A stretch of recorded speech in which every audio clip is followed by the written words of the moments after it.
सर्वत्र गोविंदनाम संकीर्तनम. சுவாமினி ஸ்ரீ ஆண்டாள் சுவாமி பெரியவாச்சான் பிள்ளை ஸ்ரீ ஸ்ரீ அண்ணா திருவடிகளே சரணம். ராதிகாரமண பக்த கோலாகலால் की जय. प्रेमिकेन्द्र सद्गुरुदेव भगवान की. रामानुजा रामानुजा रामानुजा रामानुजा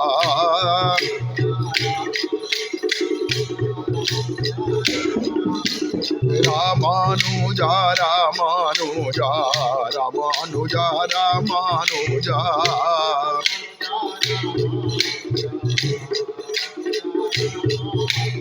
रामानुजा रामानुजा रामानुजा रामानुजा रामानुजा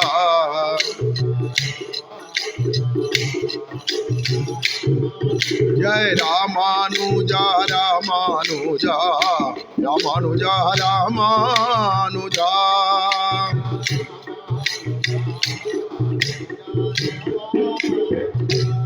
स्वामी रामानुजाचार्य भगवान की. स्वामिनी श्री आंडाळ तिरुवडिगळे शरणम. जय. प्रेमिकेन्द्र सद्गुरुदेव भगवान की. श्रीशैलेश दयापात्रं दीभक्त्यादिगुणार्णवं यतीन्द्र प्रवणं वन्दे रम्यदा मातरं मुनिं. लक्ष्मीनाथसमारम्भां नाथयामुनमध्यमाम् अस्मदाचार्यपर्यन्तां वन्दे गुरुपरम्पराम्. यो नित्यमच्युतपदाम्बुजयुग्मरुग्मव्यामोहदस्तदितराणि तृणाय मेने अस्मद्गुरोर्भगवतोऽस्य दयैकसिन्धोः रामानुजस्य चरणौ शरणं प्रपद्ये. मातापिता युवतयस्तनया विभूतिः सर्वं यदेव नियमेन मदन्वयानाम्. आद्यस्य न कुलपतेर्वकुलाभिरामं श्रीभक्तदङ्घ्रियुगलं प्रणमामि मूर्धना. भूतं सरश्च मगदाह्वय भट्टनाद श्रीभक्तिसारकुलशेखर योगिवाहान् भक्ताङ्घ्रिरेणुपरकाल यतीन्द्रमिश्रान् श्रीमत्पराङ्कुशमुनिं प्रणतोऽस्मि नित्यम्. नीलातुङ्गस्तनगिरितटी सुब्धमुद्बोध्य कृष्णं पारार्त्यं स्वं श्रुतिसदशिरसिद्धमध्यापयन्ती. स्वोच्छिष्टायां सृजनिगलितं द्याबलात्कृत्य भुङ्क्ते. गोदा तस्यै नमैदमिदं भूय एवास्तु भूयः.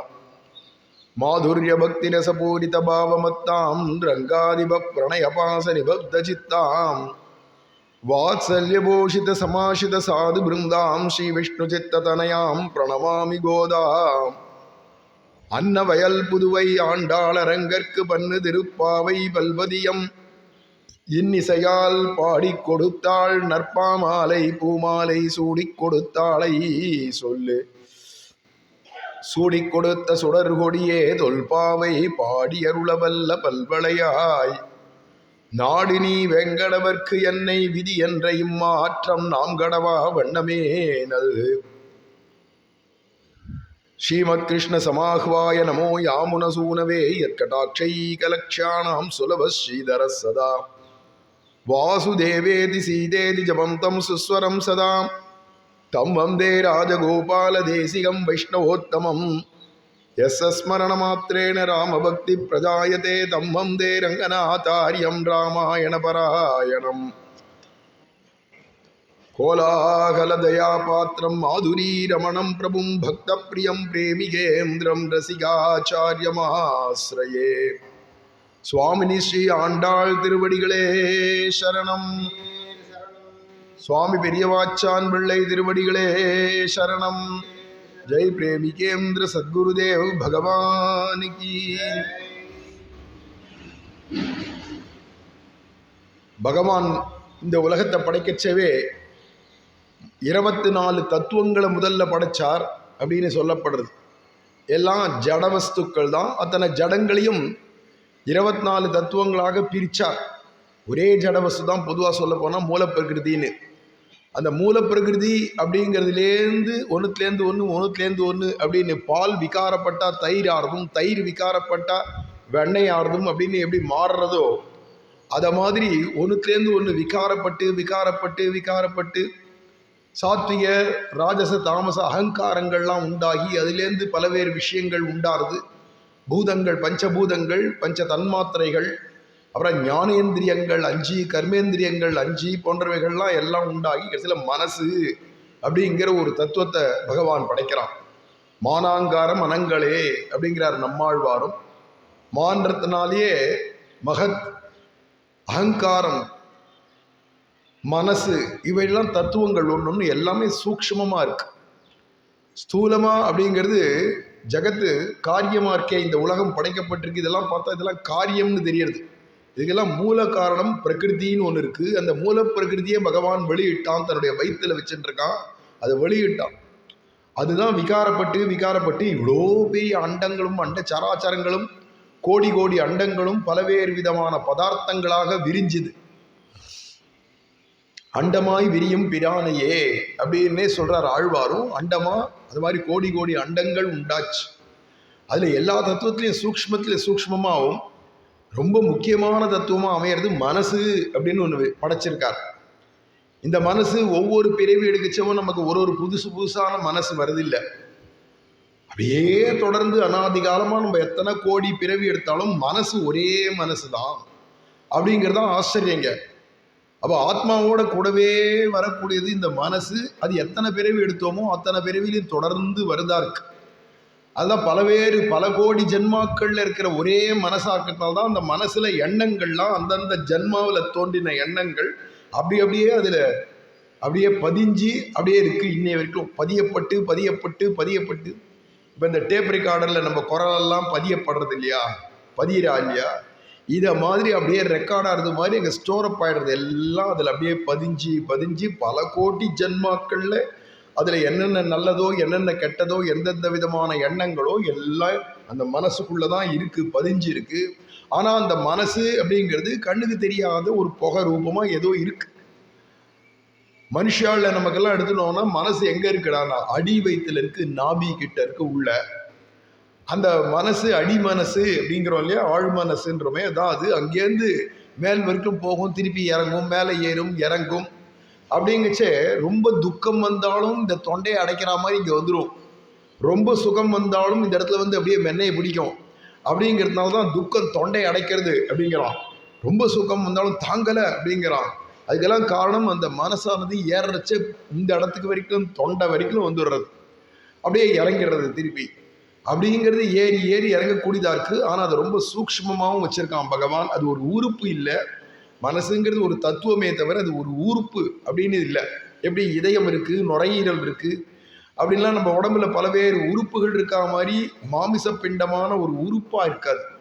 மனசுங்கிறது ஒரு காற்று மாதிரி புகை மாதிரி ரூபத்தில் தான் இருக்கும் அப்படிங்கிறா. அப்பேற்பட்டதான் அந்த மனசு. ஆனால் அந்த மனசு மட்டும் எல்லாருக்கும் புரியுறது. என் மனசு ரொம்ப நோகிறது அப்படிங்கிறா, என் மனசுக்கு ரொம்ப சந்தோஷமாக இருக்குங்கிறா, என் மனசுக்கு இது பிடிக்கலைங்கிறா, என் மனசுக்கு இது பிடிச்சிருக்குங்கிறா. அப்போ என் மனசுன்னு எல்லாரும் சொல்கிறா இல்லையா. அப்போ மனசு உண்டுங்கிறது எல்லாருக்கும் தெரியுது. அதை நேரம் பார்க்க முடியாதே தவிர எல்லாருக்கும் தெரியுது. ஆனால் இங்கே பகவான் படைக்கச்சவே ஒரு அதிசயம் என்னென்னா, அவாவா நினைக்கிற எண்ணங்கள் அவாவா மட்டும்தான், அவளுக்கு தான் தெரியும், அடுத்த பேருக்கு தெரியாது.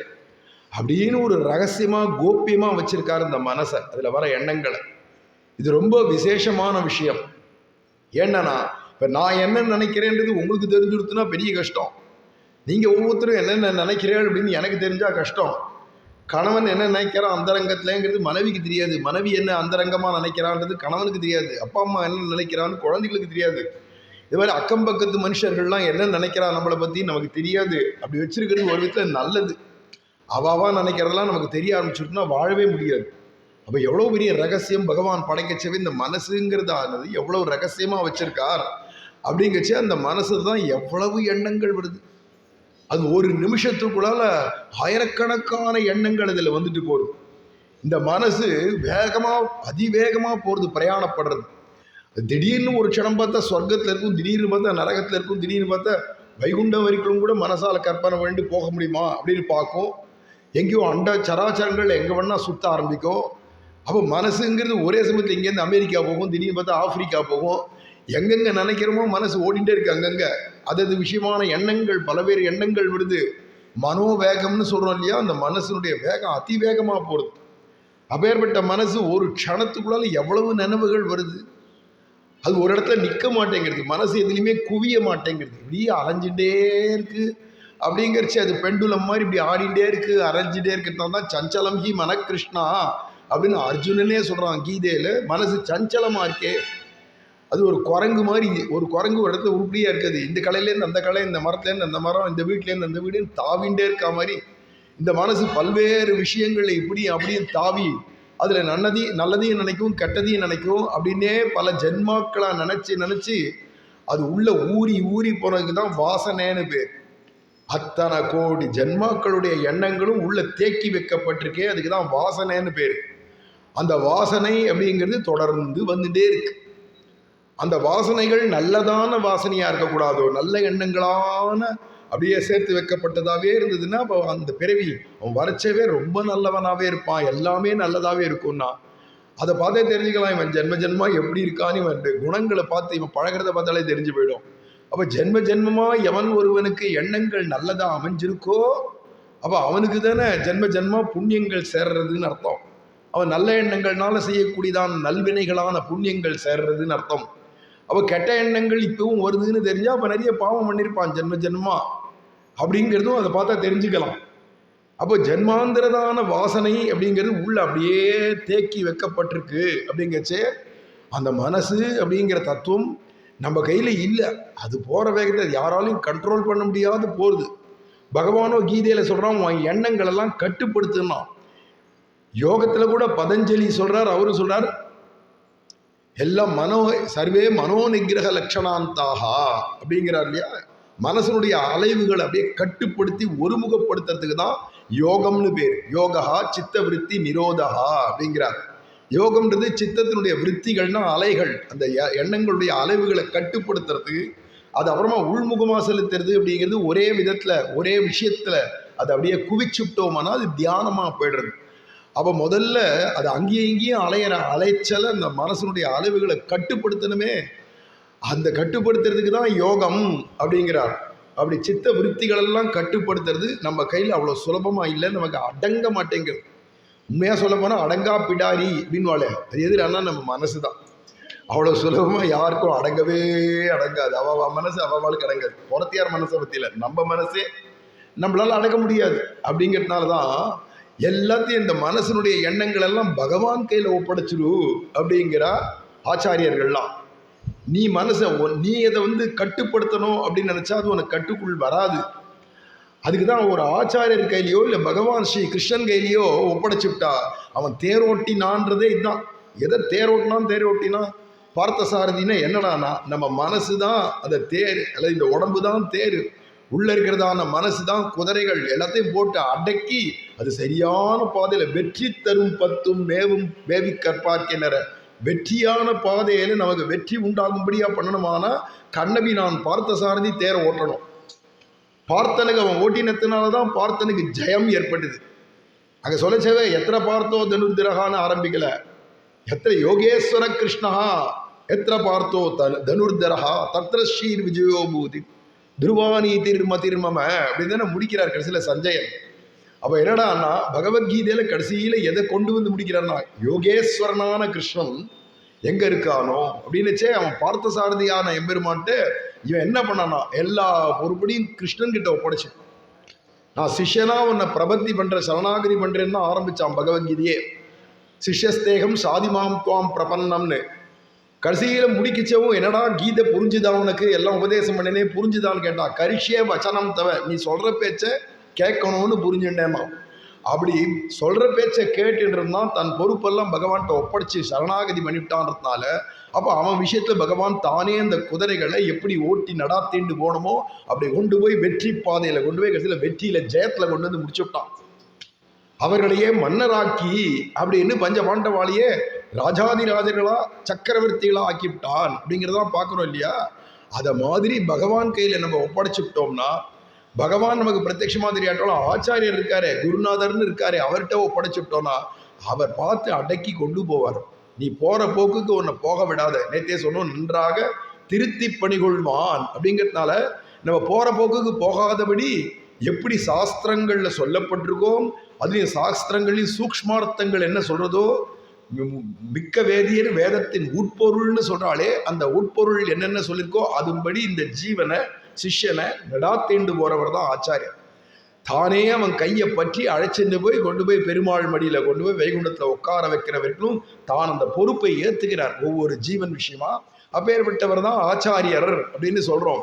அப்பேற்பட்ட ஒன்று ஆச்சாரியன்ட்ட ஒப்படைக்கணும், பகவான்கிட்ட ஒப்படைக்கணும். இன்னொன்று, ஆச்சாரியன்ட்டு நீ ஒப்படைக்கிறேன்னு சொன்னாலும் ஆச்சாரியர் எங்கே போய் ஒப்படைக்க போகிறார்னா பகவான்கிட்ட தான் ஒன்று ஒப்படைக்க போகிறார், கிருஷ்ணன்ட்டு தான் ஒப்படைக்க போகிறார். ஸ்ரீசம் பிரபத்தியே குருமுகாத்து அப்படிங்கிறதுனால அப்பேற்பட்டதான நமக்கு ஒரு பகவான்கிட்டயோ ஆச்சாரியன்ட்டோ பொறுப்பை ஒப்படைச்சு. அப்போ இந்த அலங்கா பிடாரியா ஓடக்கூடியதான இந்த மனசு எண்ணங்கள் அதை பகவான் அழகாக கண்ட்ரோல் பண்ணுவான். அவன் கண்ட்ரோல் பண்ணி அவன் எடுத்துன்னு போக வேண்டிய மார்க்கத்தில் கொண்டு போய் வைகுண்டத்தில் அர்ச்சராதி கதியில் கூட்டின்னு போய் வைகுண்டத்தில் கொண்டு போய் சேர்த்துருவான். அப்படிங்கிறச்சே நீயா முனைஞ்சி எத்தனை கோடி பிறவி எடுத்துட்ட. நீ முயற்சி பண்ணி தோல்விதான். ஒரு ஜென்மாவிலையாவது நீ முயற்சி பண்ணி வைகுண்டம் போகிறதுக்கான வழிக்கு நீ வந்தாயின்றது இல்லை. அதனால தான் இப்பவும் பூமியில் பிறந்திருக்கோம், இப்போவும் இன்னும் பிறப்பில் உட்காண்டிருக்கோம். அப்போ இனிமேவாவது அடுத்த பிறவி இல்லாத பண்ணிக்கிறதுக்காவது ஏதாவது வழி உண்டானா முதல்ல உன் மனசு தான் காரணம். அடுத்தடுத்த பிறவிக்கு காரணம் என்ன? அடுத்த பிறவிக்கு நீ பூவாவோ பூச்சியாவோ பிரம்மாவாவோ எதை வேணா நீ போற. அத்தனைக்கு அடிப்படை காரணம் எதிரானா உன்னுடையதான மனசு தான் காரணம். அதனால கீதையிலேயே பகவான் அதையும் சொல்லித்தரான், எம் பாபி ஸ்மரன் பாவம் தெஜத்தந்தே கலேவரம் தம் தமை வைத்தி கவுந்தேயா சதா தத் பாவ பாவிதா. அப்படிங்கிறதுனால எந்த நினைவு இந்த ஜென்மாவில் உனக்கு அடிக்கடி வந்துட்டே இருக்கோ, ஒரு எண்ணம் இருக்கும், அந்த எண்ணம் வந்துட்டே இருக்கும் அடிக்கடி. அதை வச்சுன்னே நம்ம தெரிஞ்சுக்கலாம் நம்ம கடைசியில் முடிவு என்ன போகிறது. ஏன்னா எந்த எண்ணம் அடிக்கடி அதே எண்ணமே வந்துட்டு இருக்குன்னு வச்சுப்போம், அப்போ உயிர் போச்ச அந்த எண்ணம் தான் தலை தூக்கி நிற்கும். அப்போ எந்த எண்ணத்தோட உனக்கு உயிர் போகிறதோ அந்த எண்ணத்தை பொறுத்து தான் அடுத்த பிறவி, அடுத்த லோகம் எதுவுமே அமையிறது. அதனால சொல்றான், சதா தத் பாவ பாவிதா. என்ன எண்ணம் பாவம் எண்ணம் ஓடின்னு இருக்கோ அந்த எண்ணம் தான் முடிவில் வரும். அந்த முடிவில் எந்த எண்ணம் வருதோ அதுதான் அடுத்த ஜென்மாவுக்கு. அப்படிங்கிறச்சு இப்போ இது ஒரு அப்படியே சைக்கிள் மாதிரி, அப்படியே சக்கரம் மாதிரி சுயன்னு இருக்கு. மாறி மாறி பல பிறப்பும் பிறந்துன்னு இப்படி பிறக்கிறதும் சாகிறதும் வச்சு ஏதோ பாக்கிய விசேஷத்தினால பகவான் அடையணும், வைகுண்டம் அடையணும், தொட்டத்துக்கெல்லாம் மனசுல வைகுண்டம்னு நினைவு வந்துட்டே இருந்ததுன்னு வச்சுப்போம். இந்த ஜென்மாவில் முடியச்ச வைகுண்டம் அப்படின்னா உடனே பட்டுன்னு உயிர் போயிடுத்துன்னா வைகுண்டமே போயிடலாம். இல்லை கிருஷ்ணன் நீ நினைச்சுட்டே இருக்க, பட்டுன்னு உயிர் போச்சே கிருஷ்ணான்னு வந்துடுதுன்னா போயிடலாம் வைகுண்டம். அப்போ கடைசி உயிர் மூச்சு போச்சே என்ன எண்ணம் வருதுங்கிறதான் முக்கியம். இப்போ ஒரு கால் கல் மாதிரியும் கட்டையுமாக இருக்குச்சே மனசு என்ன வேலை செய்யறது? நான் ஒன்றும் வேலை செய்யாத கோமா ஸ்டேஜில் போயிடுதுன்னா ஒன்றுமே பிரயோஜனம் இல்லையே. அப்போ அவன் எந்த நினைவோடு கிளம்புவான் தெரியாது. அப்போ அவனுக்கு சதா என்ன எண்ணம் இருந்ததோ அதை பகவான் கணக்கில் வச்சுட்டு அடுத்தது கொடுக்க போகிறான். ஓ எதுவுமே என்னடா நான் ஒன்று உன் கணக்கில் இருக்குது, இல்லைட்டா பகவான் கணக்கில் இருக்குது, ஒன்றும் பண்ண முடியாது. உன் கையிலேருந்து கணக்கு போயிடுச்சுன்னா கூட அவர் கணக்கை சரியாக வச்சுட்டு இருக்கார். அதில் குறிகோள் நீயே அப்படிங்கிறார் இல்லையா. இப்போ பகவான் குறித்து வச்சுட்டு இருக்கான். அவனுடைய குறிப்பு தப்பாது, மாறவே மாறாது. நம்ம குறித்து வச்சதெல்லாம் மாறி போயிடும். அப்படிங்கச்சே நமக்கு என்ன அடிக்கடி நினைவில் வருதுன்றது கூட நம்ம உள்முகமாக பார்க்கறது இல்லை. உள்முகமாக கவனிக்கிறது யார் கவனிக்கிறா? எண்ணங்களை உள்முகமாக யார் பார்க்குறா? என்ன எண்ணம் அடிக்கடி நமக்கு வருது அப்படின்னா யோகிகளாக இருக்கிறவா உள்ளத்தில் பார்த்துப்பா. அப்பப்போ என்ன எண்ணம் வருது நமக்கு அப்படின்னு அவளே பார்த்துப்பா. அப்போ இப்போ நம்ம பொறுப்படுத்துக்கிறதுக்கு பேர் தான் யோகம்னு பேர். பகவான் பொறுப்படுத்துக்கிறான்றது தான் சரணாகதின்னு பேர். அப்போ நீ யோகங்களை பண்ணியானா ஓம் பொறுப்பு, ஓம்பத்து ஒம்பாடு. நீ அந்த எண்ணம் பகவத் எண்ணத்திலேயே இருந்து உயிர் போகிறதுன்றது ஓம்பத்து பாடு உன் கையில் இருக்கு. சரணாகதி பண்ணவனுக்குன்னா அவன் எப்படி இருந்தாலும் தாவான் நிமீல்யவா நேத்திரன்னு கண்ணை மூடிண்டு இந்த சம்சாரத்தில் போயிட்டு இருந்தான்னா கூட பகவான் ஒரு காலம் அவனை கை நழுவ விடமாட்டான். அப்படிங்கிறதும் அதே கீதையிலேயே சொல்கிறான். அனன்ய சிந்தனமாக என்கிட்ட ஒப்படைச்சுட்டியானா, சரணாகதி பண்ணிட்டியானா, அப்போ பகவான் சொல்கிறான், நீ என்னை பஜனம் பண்ணிட்டு நாமத்தை சொல்லிட்டு நான் பார்த்துக்கிற ஒன்ன தேஷாம் அகம் சமுதிருத்தா பிருத்தி சம்சார சாகராது பவாமி நச்சிராத் பார்த்தா. அப்படிங்கிறதுனால நான் உன்னை தூக்கி விடணும்னு என்கிட்ட பொறுப்பு ஒப்படைச்சுட்டேன்னா நான் உன்னை இதே ஜென்மாவில் தூக்கி விட்டுருவேன். நீயா தத்தி தத்தி யோகம் பண்ணி உன் எண்ணங்களெல்லாம் சரிப்படுத்திட்டு பகவத் விஷயமான பிரம்மத்து விஷயமான சிந்தனையில் நீ வந்து வந்து வந்து வந்து அதே சிந்தனையோட கடைசியில் மரணமும் ஏற்பட்டுதானா உயிர் போன உடனே நீ மோட்சம் வந்து சேரலாம் அப்படிங்கிறது அநேக ஜென்ம சம்சித்தா. அவர் ரெண்டுமே கீதையில் இருக்கிறதால நம்ம எதுக்கு லாய்க்குன்னா நம்ம யாருமே யோக மார்க்கங்களில் போகிறது சுலபம் இல்லை. அது நம்ம கையில் பொறுப்பு வச்சுட்டு நம்ம திண்டாடி இருக்க வேண்டியதான். அப்படி நமக்கு நாமே பொறுப்பாக்கும்னு நினச்சிட்டு தான் இத்தனை கோடி பிறவிகள் எடுத்துட்டோம். இந்த ஒரு பிறவியிலேயாவது மனுஷனா பிறந்துட்டு ஒரு விவேகத்தோட கிருஷ்ணார்ப்பணம்னு கிருஷ்ணன்கிட்ட இந்த ஜீவாத்மாவை என்னையும் என் உடையமையையும் உன் சக்கரப்பொறி ஒற்றி கொண்டு நின் அருளே புரிந்திருந்தேன் பெரியாழ்வார் பகவான்கிட்ட ஒப்படைச்சுட்டோமானா தூப்புடையாரை அடைவதெல்லாம் சோர்விடத்து துணையாவரென்றே ஒப்பிலேனாகிலும் நின்னடைந்தேன் ஆனைக்கு நீ அருள் செய்தமையால் எய்ப்புவன் என்னை வந்து நலியும் போது அங்கேதும் நான் உன்னை நினைக்க மாட்டேன் அப்போதைக்கு இப்போதே சொல்லி வைத்தேன் அரங்கத்தரவணை பள்ளியான் என்னார் பெரியாழ்வார். அப்போ உயிர் போகிற சமயத்தில் எனக்கு நினைவு வருமோ வராதோ அப்படின்னு வருமோ வராதோன்னு சந்தேகாஸ்பதமாக பேசலை இங்கே பெரியாழ்வார். அங்கேதும் நான் உன்னை நினைக்க மாட்டேன், நானாவது உன்னையாவது உயிர் போகிற சமயத்தில் நினைக்க முடியுமான்னா உன் ஸ்மரணம் வருமானு எனக்கு தெரியாது. அது ஸ்மாரைய தவநாம அந்திம சமயேன்னு அண்ணாவுடைய கீர்த்தனத்திலையும் பாடுறா சரம சமயேன்னு. அப்போ சரம சமயமான அந்திம காலத்தில் உன்னுடைய நாமத்தை நீயே நினைவை உண்டாக்குங்கிறார். அகம் ஸ்மாரையாமின்னா இல்லையா வியாக்கியானத்தில், அதை மாதிரி பகவான் நினைவை உண்டாக்கணும். நம்ம கிட்ட அந்த சாமர்த்தியத்தை கொடுத்தாலும் நமக்கு அந்த சாமர்த்தியமே கிடையாது. அப்படிங்கிறதுனால நீயா பார்த்து அந்த நினைவை கொடுக்க வேண்டியது ஓம் பொறுப்பு. அதனால நான் நினைக்கவே மாட்டேனே, நானாவது நான் நினைப்பேனே உன்னை கடைசியில் உயிர் போச்சே. அந்த சமயம் எனக்கு என்ன நினைவு வருமோ எவன் கண்டான். சதா தத்பாவ பாவித்தகான்னு என்ன வந்துட்டே இருக்குன்னு எனக்கே தெரியாது. ஏன்னா யோக மார்க்கத்தில் போகிறவன் தான் நான் என்ன அடிக்கடி நினைவு வருதுன்னு உள்முகமாக சிந்தனை பண்ண போகிறான். நான் பிரபத்தி மார்க்கத்தில் போடுறேன், எனக்கு என்னடா நான் அப்போதைக்கு இப்பயே சொல்லி வச்சுவிட்டேன். முன்னாடியே நான் முன்பதிவு செய்ய எடுத்துட்டாள். இப்பெல்லாம் அது மாதிரி முன்னாடியே நான் பதிவு செஞ்சு வச்சுட்டேன். அப்போதைக்கு போய் சரணம்னு சொல்லிட்டேன். நீ பார்த்து குறிகோள் கொண்டாய், நீ என்னை குறித்து வச்சுட்டு இங்கேயும் அங்கேயே நமன் தமர்கள் கையில் காட்டி கொடுக்காத எவனோ அவனுடைய தூது வாழ்க்கையை காட்டி கொடுக்காத அந்த இடத்த நீயே வந்து அஞ்சேல் என்று கைகவியாயின்னு அபயஹஸ்தத்தை காண்பிச்சுட்டு பிராட்டி நீமா வந்து என்னை அழைச்சின்னு போகணும். அது உங்ககிட்ட தான் இருக்குது அந்த பொறுப்பு அப்படின்னு பொறுப்பை பகவான்கிட்ட நெஸ்த பரஹா அப்படின்னு பாரத்தை அவங்ககிட்ட ஒப்படைச்சது. அதையும் அண்ணாவே சொல்கிறான், எனக்கு வந்து பாரோ நகிமே சம்சார தரணே அப்படிங்கிறார். இந்த சம்சாரத்துலேருந்து நான் கரையேறதுக்கு என்கிட்ட நான் பாரத்தை வச்சுக்கல, உங்ககிட்ட எல்லாத்தையும் ஒப்படைச்சுவிட்டேன். பயமும் இல்லை, சம்பிராப்தே மரணே, உயிர் போகிறதுன்ற பயமும் இல்லை. ஏன்னா கூட்டின்னு போகிறவன் வந்து அழிச்சின்னு போவான், நமக்கு என்ன கவலை அப்படிங்கிற அளவுக்கு சரணாகதனால தான் முடியும். அவன் மனசனுடைய எண்ணங்களை நம்மளால் கட்டுப்படுத்த முடியாது இல்லையா, அவங்ககிட்ட ஒப்படைச்சிரு, அவன் கட்டுப்படுத்திடுவான். அந்தே நாராயண ஸ்மிருதிஹி அப்படின்னு உயிர் போச்சே, அந்த நாராயணான்னு நம்ம வாயில் வரணுமான அவனே வர வழிப்பான். இதில் ஒரு விஷயம் என்னடனா, என்ன நினைவு உனக்கு வருதோ அதுதான் உன் உயிர் போச்ச வரப்போகிறது, அதுதான் அடுத்த பிறவிக்கோ அடுத்த லோகத்துக்கோ வரும்னு கீதையில் சொல்லிவிட்டு விட்டுட்டான். சுவாமி ராமானுஜருக்கு பொறுக்கலை. ஏண்டானா இப்போ பொதுவாக சொல்லிவிட்டு போயிட்டான். எல்லாருக்கும் தான் இந்த கதின்னு சொல்லியாச்சுன்னா அப்போ சரணாகதி பண்ணதுக்கு அர்த்தம் என்ன? சரணாகதனுக்கு என்ன கதி? அவனும் கடைசியில் நினைவு வந்தாதான் வைகுண்டம்னா அப்போ சரணாகதி பலிக்காதுன்னு ஆயிடுமே. அப்படிங்கிறதால திருக்கட்சி நம்பிகள் மூலமாக வரதராஜ பெருமாள் தேவப்பெருமாள்கிட்ட கேட்டுட்டு வரத்துக்கு இவர் பிரார்த்திச்சுட்டார் ராமானுஜர். ஏன்னா நாளைக்கு ஜெகதாச்சாரியராக வரப்போகிறவர். இப்போவே அதெல்லாம் கேட்டு சந்தேகங்களை தெளிஞ்சுட்டோமான தைரியமாக அவன் வாயாலேயே வரணும். சந்தேகம் இவருக்கு இல்லை, இருந்தாலும் அவன் வாயால் வரணும்.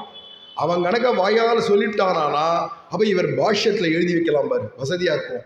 அல்லது பின்னாடி கிரந்தங்கள் நவ கிரந்தங்கள் பண்ண போகிறார் ராமானுஜர். அந்த நவ கிரந்தங்கள்லையும் வச்சு இப்போவே கேட்டு தெளிஞ்சுக்கணும். அப்படிங்கிறதுனால திருக்கட்சி நம்பிகள்கிட்ட தூது விட்டார். திருக்கட்சி நம்பிகள் ராத்திரி 12 மணி ஆனாலும் 2 மணி ஆனாலும் 3 மணி ஆனாலும் விசிறிண்டே இருப்பாராம். பெருந்தேவி தாயாரும் தேவப்பெருமாளும் அப்படியே விசிறிண்டே இருக்கச்சே பெருமாளும் தாயாரும் என்ன பேசினாலும் அந்தரங்கத்தில் குழந்தையாட்டம் அத்தனையே கேட்டுட்டு போகிறான். லக்ஷ்மண சுவாமி மாதிரி இருந்துகிட்டே இருப்பார். அப்போ பேசுகிறதெல்லாம் புரியுமா இருக்கச்சே. இப்போ ராமானுஜருக்கு ஏதோ சில சந்தேகமாக சாஸ்திரார்த்தங்களில் அதை உங்ககிட்ட கேட்டு தெளிஞ்சுன்னு வர சொன்னார். நம்ம ராமானுஜருக்கா சாஸ்திரார்த்தத்தில் சந்தேகமா? அவருக்கு ஒரு சந்தேகமும் இல்லையே, அவருக்கு தான் வட்ட வெளிச்சமாக எல்லாம் தெரியுமே. இருந்தாலும் நான் சொல்ல அது உம்ம வாயால் அவருக்கு போய் சேரணும் அப்படின்னு அவர் நினைக்கிறார். அதனால நான் சொல்கிறேன். அகமேவ பரம் தத்துவம் ஜகத் காரண காரணம் ஜீவைஸ்வரையோகோ பேதா சித்த ஏவ மகாமதே இப்படின்னு வரிசை 6 வார்த்தை. இந்த ஆகாத்துக்கும் போகாத்தும் யோகம் யோகம்னு சொல்லி சொல்லி 18 அத்தியாயத்தில் 700 ஸ்லோகங்கள் கீதையில் சொல்லி மனுஷனை போட்டு குழப்பறானே அந்த கண்ணபிரான். அது மாதிரி இல்லை வரதராஜ கீதை. 6 வார்த்தை தான் சகல சாஸ்திரார்த்தத்தையும் புதைச்சிவிட்டார்.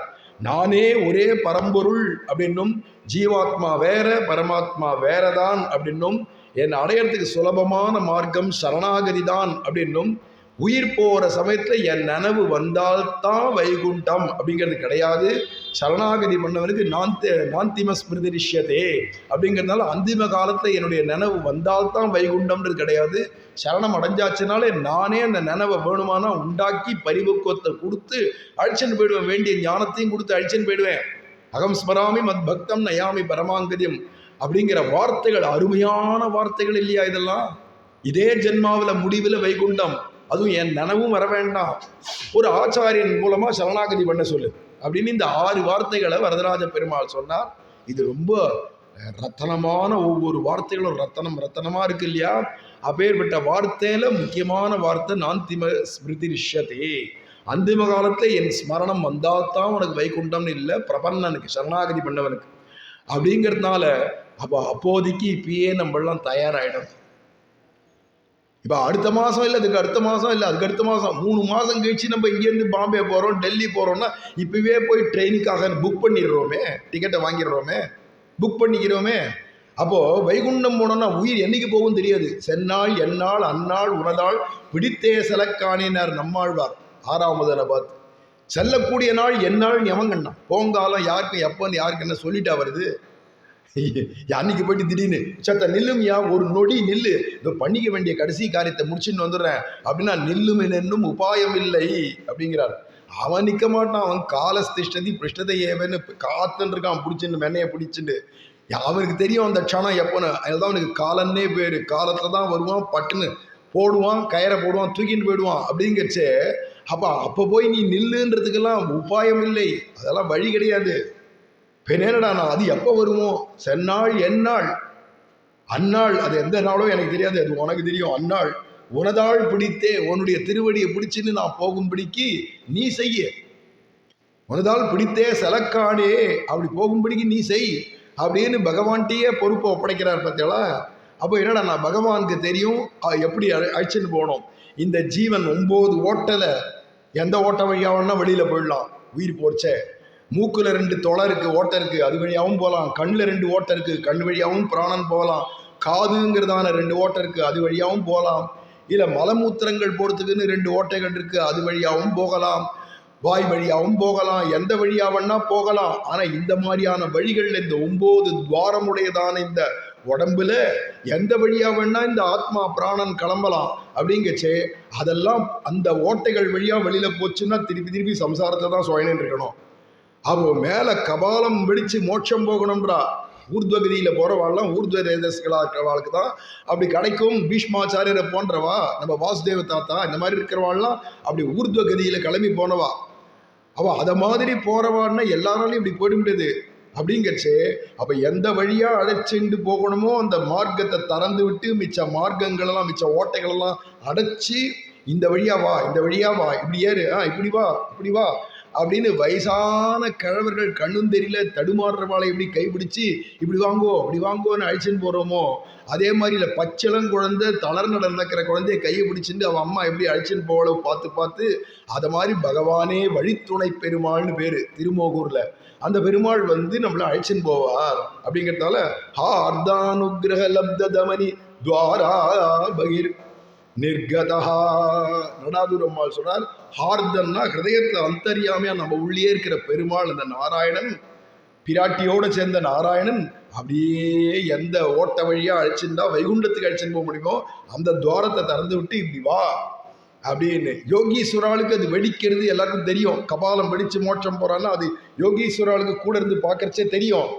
ஆனால் பிரபன்னன் விஷயத்துலனா அது டப்புன்னு வெடிச்சுது, அது ஓட்ட தெரியுது, இது வெளியே தான் போயிருக்குன்னு சூக்ஷ்மம் புரியாதபடிக்கு பகவான், ஏன்னா அழைச்சன் போறவன் பகவானா போயிட்டதால அவன் யாருக்கும் புரியாதபடி அவன் தன்னுடையதான பிரபாவத்தினால அந்த துவாரம் எங்கேருந்து அது வெடிச்சது, எது வழியா இந்த பிராணன் போச்சு, எது வழியா இந்த ஜீவன் கிளம்பித்துன்னு தெரியாதபடிக்கு அழைச்சன் போயிடுறான். அந்த மனசும் கிளம்பிடுது, பஞ்ச பிராணனும் கிளம்புறது, மனசும் கிளம்புறது, எல்லாம் ஒரே க்ஷணத்துல ஆத்மா பரமாத்மா கிளம்பிச்சுன்னா ஜீவாத்மா, ஜீவாத்மா பின்னாடியே மனசு பிராணன் எல்லாம் கிளம்பிடும். இந்த பிராணன் போன்றவைகள்லாம் இங்கேயே போயிடும். ஆனா மனசு மட்டும் எது வரைக்கும் வருண்டானா விரஜா நதின்னு இருக்கு. சம்சாரத்தையும் வைகுண்டத்துக்கும் நடுவுல போட்டதான பார்டர் மாதிரி ஓடுறது ஒரு நதி. அந்த நதிக்கு தான் விரஜா நதின்னு பேரு. அந்த விரஜா நதியில கொண்டு போய் இந்த ஜீவனை ரதத்திலேருந்து கீழே இறக்கினா அது வரைக்கும் வரக்கூடியதான அந்த மனசு அங்கதான் இவனை விட்டு பிரிஞ்சு வெளியில போகும். போர்ச்சவே இவனுடைய பாப புண்ணியங்கள்லாம் அங்கேருந்து தான் அப்படியே பொல பொல பொல பொலன்னு பூமியில விழும். அப்படி பூமியில இவன் பண்ண பாப புண்ணியங்கள்லாம் யார்கிட்ட போகுண்டானா, இவன் பண்ண பாபங்கள்லாம் இவனுக்கு விரோதியாக யார் யார் இருந்தாலோ, விரோதம் பண்ணிட்டு இருந்தாலோ பூமியில அவளுக்கு போய் சேர்ந்துடும். அதுதான் பாகவத பச்சாரப்படாதேன்றது. அதே மாதிரி இவன் பண்ண புண்ணியங்கள்லாம் இவனுக்கு யார் யாரெல்லாம் அனுகூலமா இருந்தாலோ அவளுக்கு போய் சேர்ந்துடும் இவனுடைய புண்ணியங்கள்லாம். இவனுக்கு இருந்த காமங்கள்லாம் மான் போன்ற மிருகங்களுக்கு போயிடும்.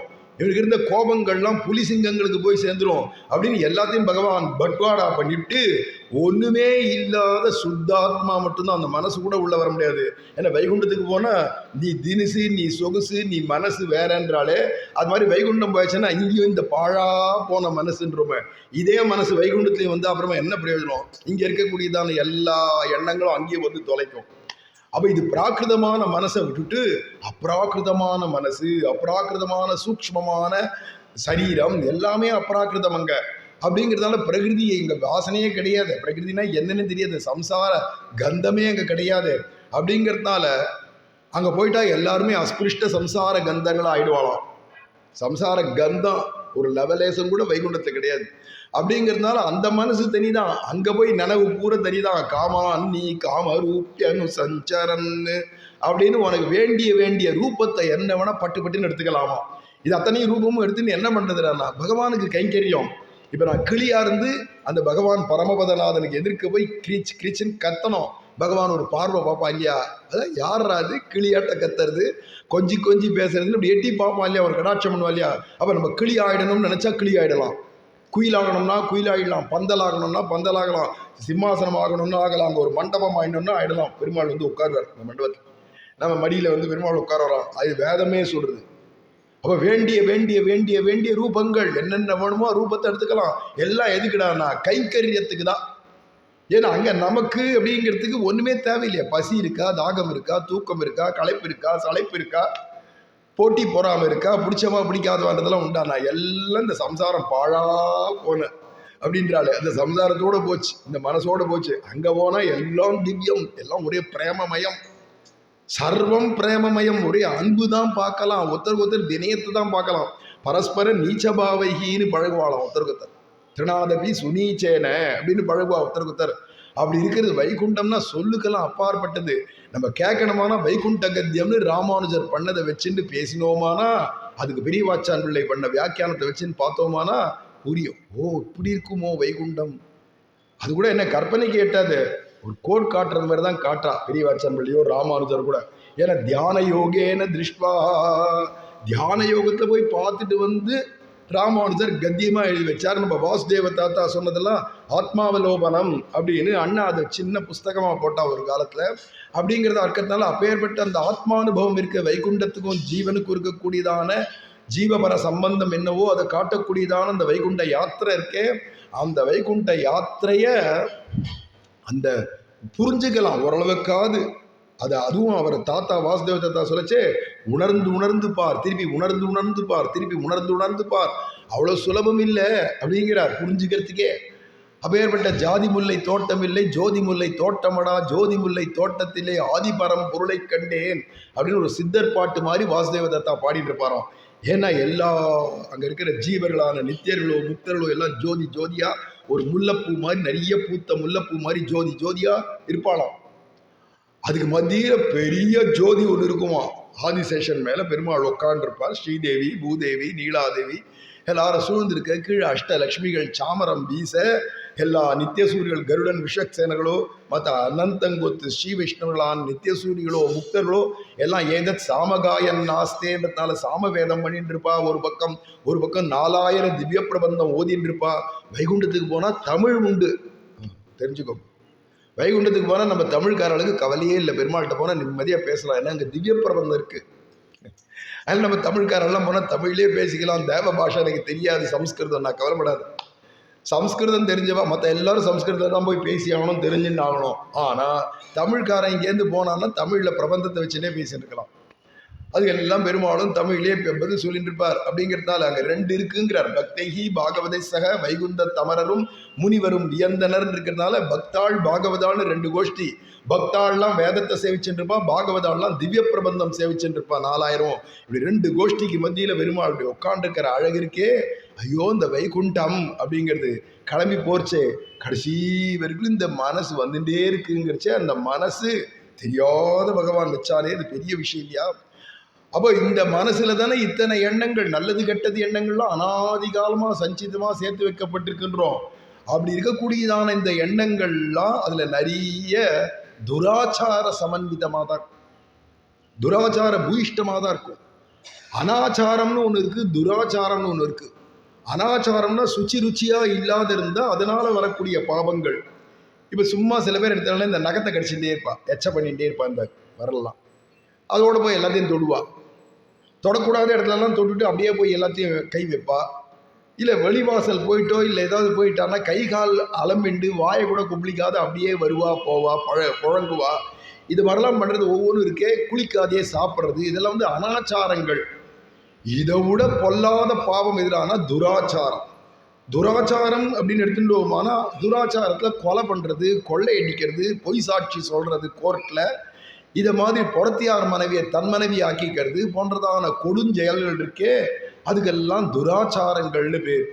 பகவான் கீதையில சொல்றா, பிச்சேத் சுதுராச்சாரா பஜதே மாம் அனன்யபாக் சாதுரேவ சமந்தவ்யா சம்யக் விவசிதோ இசா க்ஷிப்ரம் பவதி தர்மாத்மா சஸ்வத் சாந்திம் நிகச்சதி கௌந்தேய பிரதிஜானீஹி நமே பக்தஹா பிரணஷ்யதி.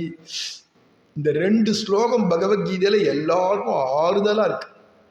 அந்த கீதாச்சாரியன் அந்த எம்பெருமான் கண்ணபிரான் சொன்ன வார்த்தைகள்ல ரொம்ப இதமான வார்த்தை இது எல்லாருக்கும். ஏன்னா நீ நல்ல துராச்சாரம் பண்ணினவனா, துராச்சாரம் உடையவனா நீ இருந்தா கூட அப்படிங்கிற அபிச்சேத் சுதுராச்சாரா, அது வெறும் துராச்சாரம் இல்லை, நல்ல துராச்சாரம். அதுல மூழ்கி கிடக்கிறான், இந்த கெட்ட காரியங்களையே மூழ்கி கிடக்கிறான், கெட்டவனாவே இருக்கான், கெட்ட தொழிலே பண்ணிட்டு இருக்கான் அப்படின்னு நல்ல கெட்ட தொழில் பண்றவனாகவும் கெட்ட காரியம் பண்றவனாகவும் நல்ல துராச்சார சம்பன்னனாகவும் அதுல சக்கரவர்த்தி சார்வபௌமனா கூட இருக்கான். அப்படின்னு இருந்தா கூட பஜதே மாம் அனன்யபாக், என் நாமத்தை சொல்லிட்டு இருந்தா போருமே. ஆனா அதுல ஒரு கண்டிஷன் போடுறான் பகவான், அனன்யபாக், அனன்ய நிஷ்டையோட. அப்படின்னா என்னடா, எனக்கு ஒன்றும் வேண்டாம், எந்த பலனும் வேண்டாம், நாமம் சொல்ற பாக்கியம் கிடைச்சது அப்படிங்கிற எண்ணத்தோட சொல்.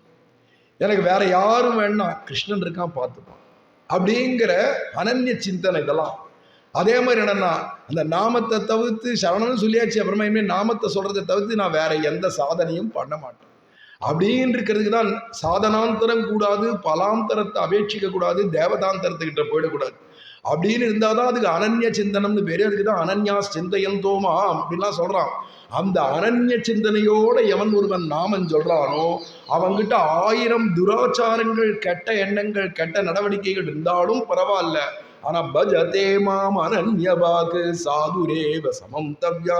அப்புறமா மற்றவாள்லாம் அந்த ஆளை பார்க்கச்சவே இவன் வராம்பர் மகா அயோக்கிய துராச்சார சம்பன்னன், கெட்டவன்னு சொல்லவே கூடாதான். ஏன்னா அவன் பஜனை பண்றான், அவன் வாயில நாராயணாவும் வருது, கெட்ட காரியமும் ஜென்ம ஜென்மமா பழக்கம் பண்ணிட்டு இருக்கான்னா அவன் நல்லவனா கெட்டவனா நீ பார்க்காத.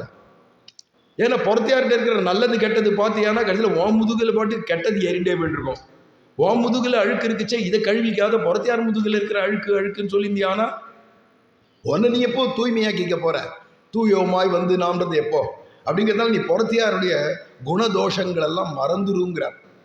ஆத்மதேவன் சொல்றார், ஆத்மதேவனை பார்த்து சொல்றார் இல்லையா, கோகர்ணன் அப்படின்னு பாகவத மகாத்மத்திலே வருது. பொறத்தியாருடைய குணதோஷங்கள்லாம் நமக்கு என்னத்துக்கு அப்படின்னு.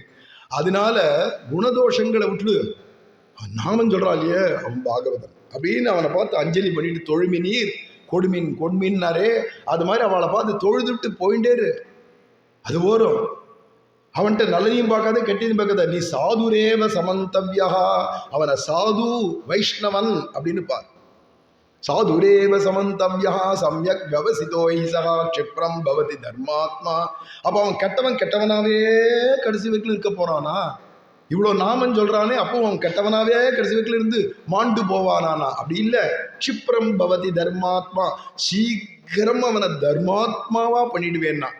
அங்க பாஷ்யத்துல சொல்றா, தர்மாத்மான யாரை போலனா, தர்மாத்மா சத்யசந்தஸ்ச ராமோ தாசரதிரியதி அப்படின்ற ராமச்சந்திர பிரபுவை போல இந்த மகா கொடும்பாவிய மாத்திருவானா பகவான். ஏன்னா எதஸ்தத் விஷயாமதி, இவன் விஷயமா இவனை திருத்தனமே, இவனை நல்வழிப்படுத்தி இந்த ஜென்மாவில் வைகுண்டம் கூட்டின்னு போனோமே என்ற அக்கறை பகவானுக்கு வந்துடுது, நாமத்தை சொல்லிவிட்டான்றதுனாலேயே.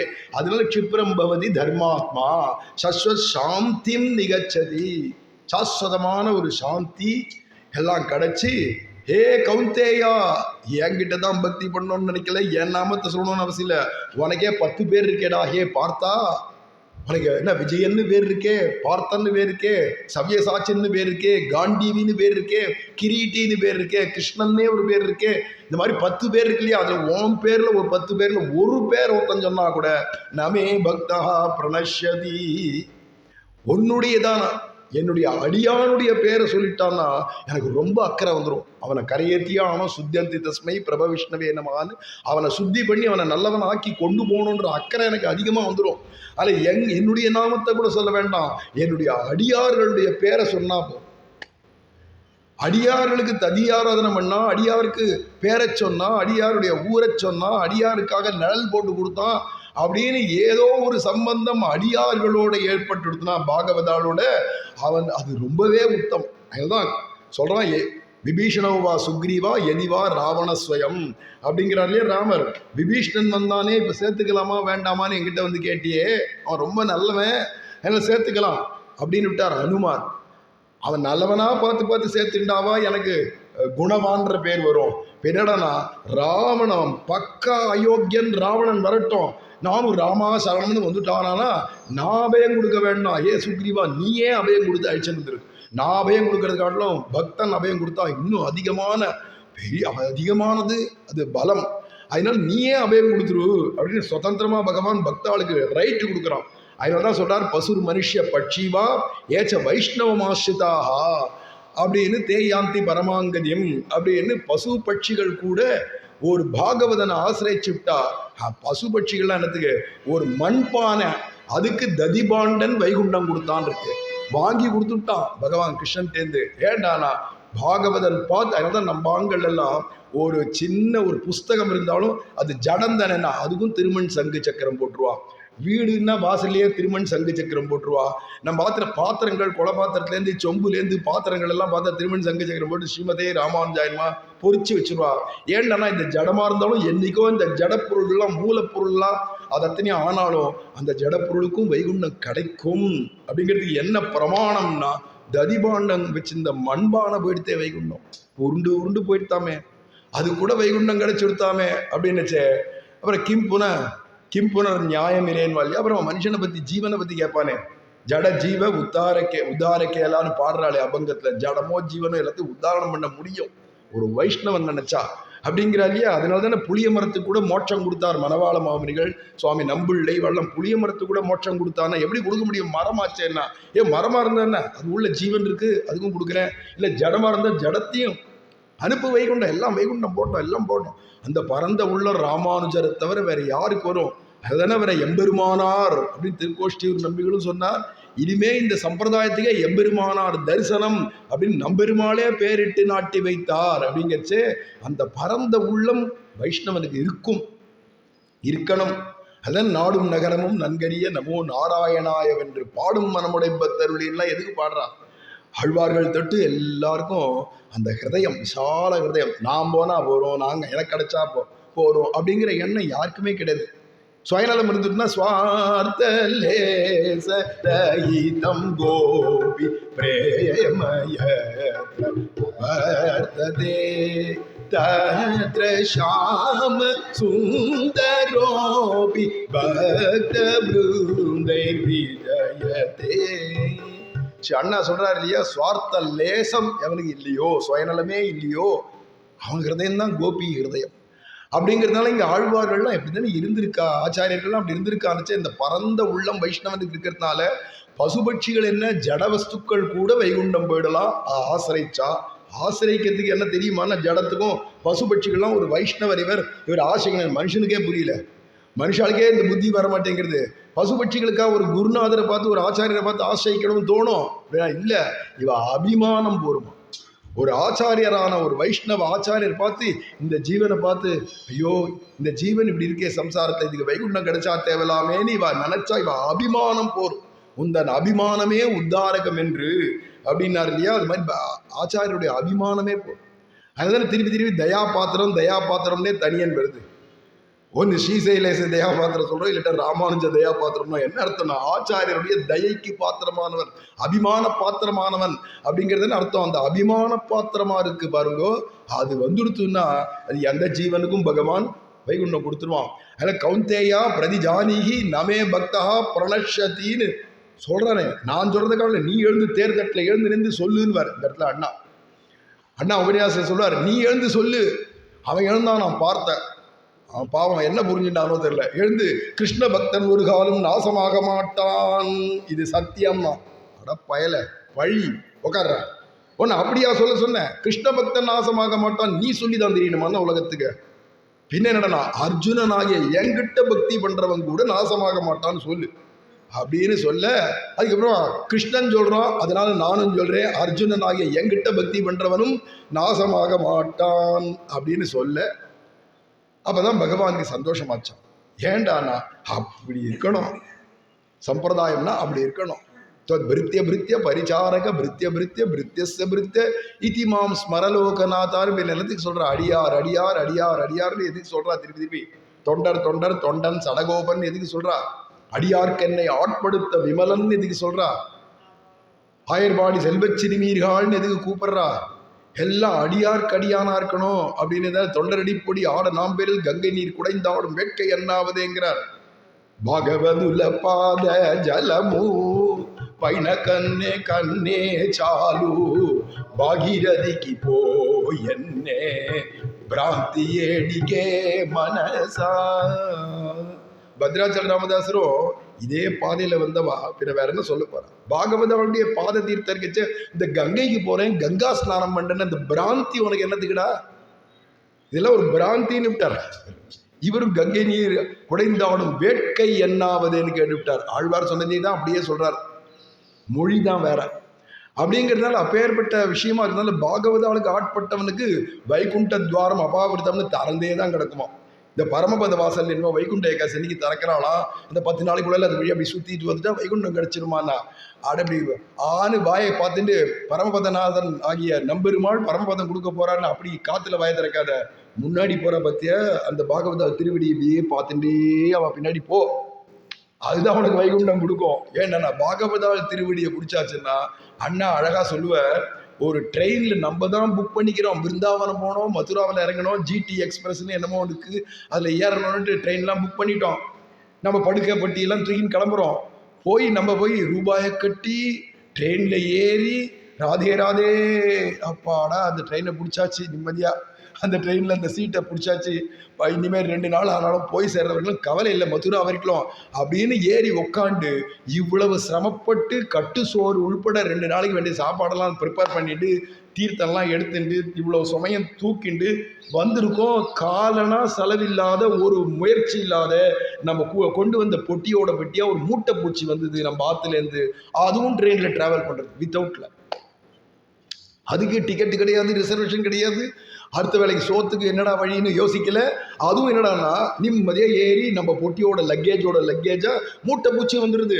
கடைசியில் அந்த பொட்டியிலேயே அது இருக்கு இல்லையா, அங்கே பிருந்தாவனத்துக்கு அதுவும் வந்துடுது. அப்போ என்னடான்னா இவன் உடையதான வஸ்துக்கள் உள்ள ஒட்டின் இருக்கக்கூடிய ஒரு கிருமி கூட அதுக்கு கூட பிருந்தாவனம் கிடைக்குமானா, அப்போ பாகவதாளுடைய திருவடியை நம்ம போய் பிடிச்சிட்டோமானா இவா அப்படியே இந்த கம்பார்ட்மெண்ட் எல்லாம் இன்ஜின்ல தொத்தின் இருக்கு. அதை மாதிரி நம்மளுடையதான கம்பார்ட்மெண்ட் எல்லாம் எதிரானா நம்ம குரு, அவருடைய குரு, அவருடைய குரு, குரு பரம்பரை. அந்த பரம்பரையில முதல் ஆச்சாரியர் யாருனா லக்ஷ்மி நாத சமாரம்பாம். கிருஷ்ணன் தான், கோலாகலம் தான் முதல் ஆச்சாரியர். கிருஷ்ணம் வந்தே ஜெகத்குரும் வியாக்கியாந்தம் பரதாதிபி பரிவிரதம் ராமம் பஜே ஷியாமளம் அப்படிங்கிறதால முதல் குருவே ராமனும் கிருஷ்ணனும் தான். நமக்கு ராமகிருஷ்ணன் தான் அப்படின்னு இருக்கச்சு. அந்த ராமனும் கிருஷ்ணனுமா குருவா இருக்கிறதுனால அவர் தான் முதல் இன்ஜினா போயிட்டு இருக்கார். அதோட தொத்திண்டு அவருடைய சிஷ்யான லக்ஷ்மி, அவருக்கு சிஷ்யான அவளுக்கு சிஷ்யா இருக்கக்கூடிய விஸ்வக்சேனர், அவருக்கு சிஷ்யராக இருக்கக்கூடிய நம்மாழ்வார், அவருடைய சிஷ்யர் நாதமுனிகள், அவருடைய சிஷ்யர் மணக்கால் நம்பிகள், அவருடைய சிஷ்யர் உய்யக்கொண்டார், அவருடைய சிஷ்யர் யாமுனாச்சாரியர், அவருடைய சிஷ்யர் பெரிய நம்பிகள், அவருடைய சிஷ்யர் ராமானுஜர் அப்படின்னு தொடர்ந்து இன்னே வரைக்கும் அந்த பரம்பரை இருக்கே. அப்போ ஒரு கம்பார்ட்மெண்ட் பெட்டிக்கும் அப்படியே கனெக்ஷன் இருக்கு. எல்லாம் இன்ஜின்ல போய் சேர்றது. அந்த இன்ஜினும் கரெக்டாக எந்த இடத்துக்கு கொண்டு போய் சேர்க்கணுமோ சேர்த்துறது. அப்புறம் பிருந்தாவனம் வந்துடுத்து. முட்டை பூச்சி மாதிரி இருக்கிற வைஷ்ணவாலெல்லாம் பாகவதெல்லாம் போட்டு அரிச்சுண்டாவது அந்த அல்லல் கொடுத்துட்டாவது அந்த கோஷ்டியில் நீ ஒரு ஆளை எங்கேயோ ஒரு மூலில் உட்காந்து போடச்செல்லாம் சாப்பிட்டுட்டு ஒரு மூலில் உட்காந்து அரிச்சின்னு கிடந்தா கூட, ஆனால் இவா போகக்கூடிய வைகுண்டம் உனக்கும் கிடைச்சு. அதுக்கு நான் அரிச்சுண்டு அப்படியே மூட்டை பூச்சி மாதிரி தான் அவளை போட்டு அல்லல் கொடுத்துட்டு இருக்கணுன்ற அவசியம் இல்லை. அப்படி இருக்கிறதுக்கே வைகுண்டம் கிடைக்குமானா நீ அந்த பாகவதாட்ட பரம பிரேமையோட பரம பாகவத சரண பிரேமைவ ஏ புவி விதம்தி பரணீய சாரம்னு பாடினாரே, அதை மாதிரி நம்ம பரம பாகவதால் ஒவ்வொருத்தட்டையும் அப்படி பிரேமையோடு இருந்தால் ஏன் நமக்கு வைகுண்டம் கிடைக்காது அப்படிங்கிறதுனால தான் ஸ்ரீ ஆண்டாள் ஒவ்வொரு தோழியாக எழுப்புறதுன்றது பாகவத மகாத்மியம், சந்து மகிமை, சாதுக்களுடைய மகிமையை காண்பிச்சுன்னு வரா. நீ நேரடியாக பகவானை பிடிக்கிறது, நான் உனக்கு என்ன பிடிக்க தெரியும்? அவன் என்ன நேரம் வந்து திருவடியை காட்டுறான்னா, மிஞ்சி போனால் அவன் நாமத்தை தான் நீ பிடிச்சிக்க முடியும். அந்த நாமமும் உனக்கு சாதுக்கள் சொல்லி கொடுத்தா தானே. தல் லப்யத்தே சாது சமாகமே சேத் கஸ்ஸாது சங்கம் நஹிகாமையே தென்றார் அண்ணா. அந்த நாமம் கூட உனக்கு பகவான் நாமம் ரெண்டும் உனக்கு யார் மூலமாக கிடைக்கிறதுனா சாதுக்கள் மூலமாக கிடைக்கச்சே. அப்புறம் சத்சங்கத்தை எவன் தான் விரும்ப மாட்டான், நாட மாட்டான் அப்படின்னு ஒரு கேள்வி கேட்டுவிட்டார் ஸ்ரீ அண்ணா. அதனால நமக்கு தேடி அடைய வேண்டியது சத்சங்கமாக இருக்கிறதுனால அதுதான் லட்சியம். ஸ்ரீ வைஷ்ணவ சம்பிரதாயத்தில் இன்றைக்கும் என்னடனா, ஒருத்தர் போயிட்டாளன்னா உயிர் போயிடுத்துன்னா பரமபதம் போயிட்டா வைகுண்ட பிராப்தி அடைஞ்சா நாராயணன் திருவடி அடைஞ்சாலும் சொல்ல மாட்டா, ஆச்சாரியன் திருவடி அடைந்தார் அப்படின்னு தசாஸ்வ பத்திரிகையில போடுவா. ஏண்டானா எப்போ இவன் வைஷ்ணவனா போயிட்டாலும் எங்க போய் சேருவான்னா வைகுண்டத்துல நாராயணன் திருவடிக்கு போக மாட்டான், ஆச்சாரியன் திருவடி தான். அங்க போனாலும் நமக்கு குருநாதர் தான், ஆச்சாரியன் தான். அப்படிங்கிறதுனால அப்படி ஆச்சாரிய பக்தி குரு பக்தி பண்றவன் வேற எங்க போவான்? அதில் சபரி ஸ்தானம் எதிரானா சபரியுடைய ஸ்தானம் சொல்லச்சவே அங்க ராமாயணத்தை சொல்றார். அந்த விகரந்தி எத்திர மகர்ஷேகா அப்படிங்கிறதுனால எந்த இடத்துல அவ ஆச்சாரியரான மதங்க முனிவர் இருக்காரோ, மதங்க ரிஷி, அவருடைய சரணத்துக்கு தான் போய் சேர்ந்தா சபரி. தத் புண்ணியம் ஸ்தானம் அப்படிங்கிறார். அப்படி ஆச்சாரியன் இருக்கிற திருவடிக்கு தான் போனார்னு ராமாயணம் தான் நமக்கு பிரமாணம். அதை கொண்டு தான் இங்கே சொல்கிறோம் ஆச்சாரியன் திருவடி அடைந்தார்னு.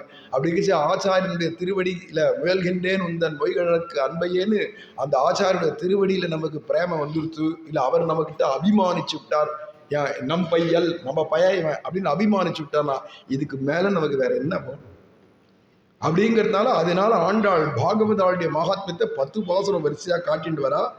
அதில் நேத்தே சொன்னோம் இல்லையா, செய்ய வேண்டியதான சாஸ்திரோக்தமான சௌத்த ஸ்மார்த்த கர்மாக்கள் என்னென்ன உண்டோ, யாக யோகம் விரதம் தபசு போன்றவைகள்லாம் என்னென்ன பண்ணுமோ எல்லாம் பண்ணி முடிச்சுட்டு இப்போ பலானுபவத்தை பண்ணக்கூடிய மகா பாக்யவதியேன்னு இந்த தோழியை எழுப்ப போறா 10வது பாசுரத்தில். இது சுதேவி அப்படிங்கிற பாக்யவதி. அந்த எல்லாருமே முதல்ல ஒரு கீர்த்தனத்துலையுமே அநேகமாக சுந்தரி, சுமுகி, சுந்தரி, கல்யாணி, சுந்தரி, சுந்தரினே போடுறார். இங்கே சுந்தரின்னா அழகி அப்படின்னு அர்த்தம். என்னது அழகுடானா அகத்தில் இருக்கக்கூடிய அழகை சொல்லிட்டு போறார். அதாவது பாகவத லட்சணம் பரிபூர்த்தியா இருக்குன்னு அர்த்தம். அதனால அப்பேற்பட்ட பாகவத லட்சணங்கள் பரிபூர்த்தியா இருந்துண்டு, ஆனால் நீ மார்கழி மாதத்தில் பாகவதால் கோஷ்டியில் கலந்து பஜனை பண்ணாத, பகவத் குணானுபவத்தில் முழுகாத, இப்படி படுத்துட்டு இருக்கியே தனிக்கடையாக கிடக்கலாமோ? தனியாக நீ ஒண்டியே கிருஷ்ணனை அனுபவிக்கலாமா? அது சுவார்த்தமாச்சே, அது கோபிகளுக்கு லட்சணம் இல்லையே. அதனால தனிக்கடையாக இல்லாத எங்களுடைய கோஷ்டியில் சேரு அப்படின்னு ஒவ்வொருத்தரையா அழகாக எழுப்பின்னு வரா. அதுல ஒவ்வொரு தோழியினுடையதான வைலட்சண்யங்களை சொல்லிட்டே வர ஆண்டாளுங்க. இந்த 10வது பாசுரத்துல ஒரு கிடையிலே பல பிள்ளைகள் ஓதான் என்றால் ஒருவனுக்கு ஒத்து போய் சமர்த்தனுமானால் அவனே அவர்களுக்கெல்லாம் நிர்வாகனமாம் போலே இவ்வூரில் பெண் பிள்ளைகள் எல்லாரிலும் கிருஷ்ண சம்ஸ்லேஷத்திலே விதக்தையாய் எல்லா பெண்களையும் கிருஷ்ணன் படுத்துமத்தை கிருஷ்ணன் தன்னை படுத்துவாள் ஒருத்தியாய் அவன்தான் தண்ணீர் தண்ணீர் என்னும்படி வீருடையாள் ஒருத்தியாய் இவர்கள் தாழ்த்ததுக்கு அவளை இட்டு பொறுப்பிக்கும்படி அவன் பக்கல் போற முகமுடையாளாய் கிருஷ்ணன் ஒரு போகியாக தண்ணீர் துரும்பற்று ஒரு படுக்கையிலே அவனும் தானுமாக எப்போதும் அனுபவிப்பாள் ஒருத்தியை எழுப்புகிறார்கள் அப்படின்னு விட்டார் பெரியவாச்சான் பிள்ளை. அவதாரிக்கே ரொம்ப அழகிங்க. ஒரு பள்ளிக்கூடத்துல பாடசாலையில நிறைய மாணவர்கள் படிக்கிறா ஒரு வாத்தியார்கிட்ட. அது அத்தனை மாணவர்களையும் வச்சு ஒருத்தன் தலை சிறந்தவனா இருக்கான். ஒரு 50 பேர் படிக்கிறான்னா அதுல ஒரு மாணவன் ரொம்ப படிப்புல ரொம்ப சூட்டிகையா இருக்கான். சொன்ன உடனே பட்டு பட்டு பட்டு பட்டுன்னு கிரகிச்சுன்றான். ஏகசந்த கிராக்கியா வேற இருக்கான். அப்படின்றதோட இல்லாத படிப்பு நன்னா வருதுன்றதோட இல்லாத மனப்பாட சக்தி அதிகமா இருக்குங்கிறதோட இல்லாத அதுக்கு மேல என்னன்னா எல்லாரையும் வச்சு கையாளுற அளவுக்கு அத்தனை பேர் நடாத்திட்டு போற அளவுக்கு சமர்த்தனாகவும் இருக்கான். அப்படின்னா அப்ப அவனை என்ன பண்ணுவான்னா கிளாஸ் லீடர் அப்படின்னு போட்டுருவா இல்லையா? அவனை தான் தலைவனா போட்டுருவா. இந்த மாணாக்கர்கள் எல்லாரையும் கட்டி அவளை மேய்ச்சி அவளுக்கும் பாடங்கள்லாம் புரியாததெல்லாம் நீ சொல்லி கொடுத்து அவளை நல்வழிப்படுத்தி கொண்டு வா அப்படின்னு பொறுப்பை எப்படி அந்த பையன்கிட்ட ஒப்படைப்பாளோ அப்படின்னு இங்க ஆரம்பிக்கிறார். ஒருத்தனுக்கு ஒரு கிடையிலேன்னா ஒரு பாடசாலையில ஒரு பள்ளிக்கூடத்துல பல பிள்ளைகள் ஓதான் என்றால் பல பேர் படிச்சுருந்தா கூட ஒருவனுக்கு ஒத்து போய் ஒருத்தன் மட்டும் நல்லா எல்லா பாடமும் கப்பு கப்பு கப்பு கப்புன்னு கிரகிச்சுக்கிறான். எல்லாம் கட்டஸ்தமா இருக்கு அவனுக்கு. இப்போ அது மட்டும் இல்ல சமயோச்சித புத்தியும் இருக்கு. எல்லாத்துக்கும் மேல இத்தனை பேரையும் கட்டி ஆடுற சாமர்த்தியம் இருக்கு. சமர்த்தனமானால் அவனே அவர்களுக்கு எல்லாம் நிர்வாகக்கனா ஆவான் இல்லையா? அத மாதிரியா இப்ப எழுப்ப போற சுதேவி இவ என்னடனா 5 லட்சம் கோபிகளுக்கும் அத்தனை பேருக்கும் பகவான் கிருஷ்ணனுடைய ஸ்வரூபம் ரூபம் குணம் விபூதி ஐஸ்வர்யம் என்னென்ன உண்டோ அத்தனையும் நன்ன தெரிஞ்சவளாம். பகவானை பூர்ணமா தெரியுமா, சர்வஜைன்னு சொல்லலாமா அவளையே. அப்ப அவ யாருடானா சாட்சாது தேவதேவ திவ்ய மகிஷி. நிறைய ராமானுஜர் பிராட்டின்னு தான் சொல்லணும். இத்தனையும் தெரியும் அவளுக்கு. இத்தனை தெரிஞ்சதோடு இல்லாத இத்தனை பேர் கட்டி ஆடுறதுக்கான சுவாமினித்துவம் இருக்கவிட்ட. அதே மாதிரி கட்டி ஆடுறதுக்கு வேண்டிய சுவாமினித்துவம் இருக்கிறதுனால அவளை பார்த்து அது மட்டும் இல்லை எப்போதும் கிருஷ்ணனால சும்மாவே இருக்க முடியாது. எப்ப பாரு வந்து இவளை கட்டி பிடிச்சின்னு இவளோடையே உட்காந்து கும்மாள் அடிச்சிருப்பான். அப்படி ஒரு ஏகபோகமா அனுபவிச்சுட்டு இருக்காளா. அதை வேற சொல்றா கிருஷ்ண சம்ஸ்லேஷத்தில் விதக்தையாயி எல்லா சிறுமிகளையும் கிருஷ்ணன் படுத்துறான் இல்லையா பாடு. அத்தனை பாடியும் கிருஷ்ணனை படுத்துறவாளாம். இவோ கிருஷ்ணனை போட்டு படாத பாடு படுத்துவாளாம். கிருஷ்ணன் நடனா ஏங்குவானா இவளை பார்க்கணும். சுதேவி எப்போ வருவோம்? இத்தனை குட்டிகள் வருது சுதேவியை காணமேன்னு கிருஷ்ணன் ஏங்குவானா.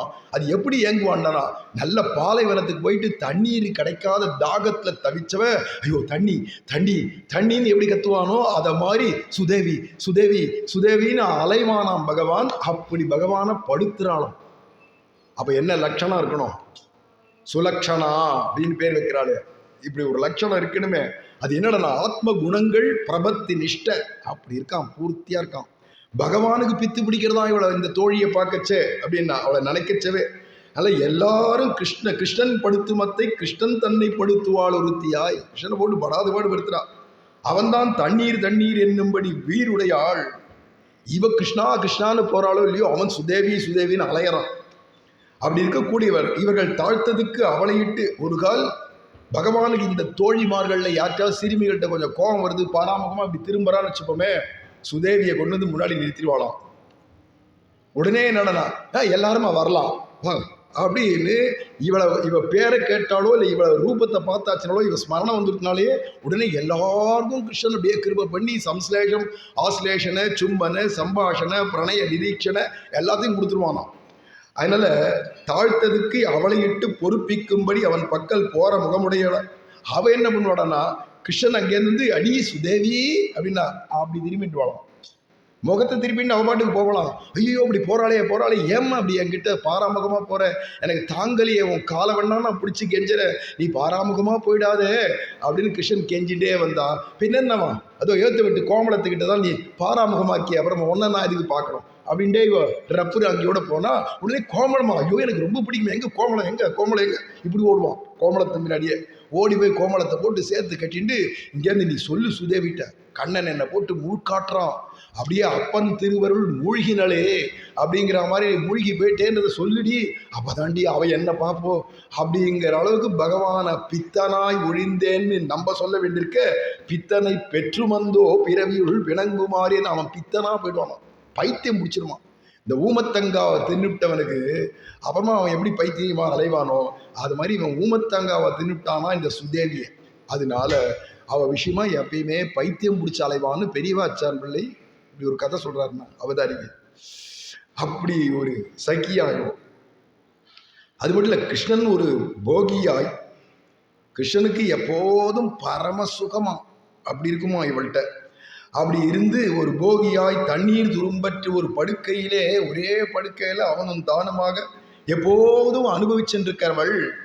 அதான் சொர்க்கம் புகுகின்ற அம்மனாய் அப்படிங்கிற அந்த வார்த்தையை வச்சுண்டு சுவாமி பெரியவாச்சான் இந்த அவதாரிக்கையை கொடுக்குறார். அப்ப என்னதான் சொல்றா இல்லையா, யசோதிக்கே என்ன சொல்றா, என்ன தபம் செய்தனை யசோதா எங்கும் நீரை பரபிரம்மம் அம்மா என்றழைக்க என்ன தபம் செய்த நை. அதுலயே ஆன்சர் இருக்கு, நகின்னு வந்துருச்சு பார்த்தீங்களா ஹிந்தியில. இல்ல ஆன்சர் அதுலயே வந்துருச்சு. தவசு எல்லாம் பண்றவாளுக்கெல்லாம் இது கிடைக்காது. யசோதி ஆயிட முடியுமானா தபசு பண்றவாள்லாம் என்னன்னா, அதெல்லாம் தபசு பண்றதுக்கெல்லாம் இல்லை, அவ கேட்கறா என்ன பாக்கியம் பண்ணியோ அப்படிங்கிறதா தவம் செய்தனைன்னு கேட்கறா. அப்ப என்ன அர்த்தம்னா, அந்த யசோதை வாத்சல்ய பாவத்துல அவளுக்கு எல்லை இறுதி தொல்லை இறுதி கண்டாளேன்னு, தொல்லை இன்பத்து இறுதி கண்டாளேன்னு பெரியாழ்வார். ஆனந்தத்தினுடைய ஒரு எல்லை என்றாலே பிரம்மானந்தம்ன்றா, என்னமோ சொல்றாள். அந்த எல்லை வேதாந்தத்தை சொல்ற எல்லை, அந்த ஆனந்தத்தினுடைய எல்லை, அதை